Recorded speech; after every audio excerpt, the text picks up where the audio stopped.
le Japon, où il a été décidé d'organiser un événement assez insolite. Une coupe du monde du ramassage des déchets. C'est assez insolite. Donc l'idée est... Médaille d'or, Anne Hidalgo. Non, je plaisante. Non, j'ai pas pu m'empêcher, je suis désolé. Elle était très bonne.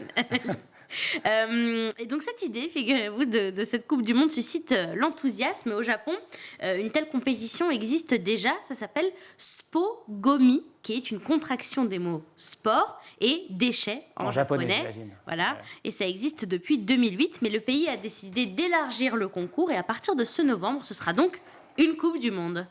Quel est le principe de cette Coupe du Monde? J'imagine qu'il faut ramasser un maximum de déchets en un minimum de temps.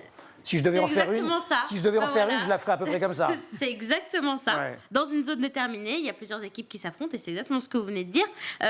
Donc pour la Coupe du Monde, les participants auront 1 heure. Et ce qui est super, c'est qu'il n'y a pas de limite d'âge. On peut participer même lorsqu'on est enfant, on peut participer en famille. Et c'est le cas chaque année. Il y a des enfants, des jeunes et des adultes.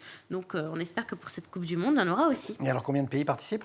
Alors, il y en a une vingtaine. Ah, quand même. Une majorité se trouve quand même en Asie. Il y a l'Inde, la Malaisie, la Thaïlande. Mais il devrait y avoir aussi des équipes des États-Unis, du Canada ou encore d'Égypte. Pas de participation de la France pour le moment. Les gens s'entraînent à Paris. Là, c'est exactement ça, ils s'entraînent à Paris. Donc, Ouais. Coupe du Monde en novembre prochain, on verra ce que ça donne.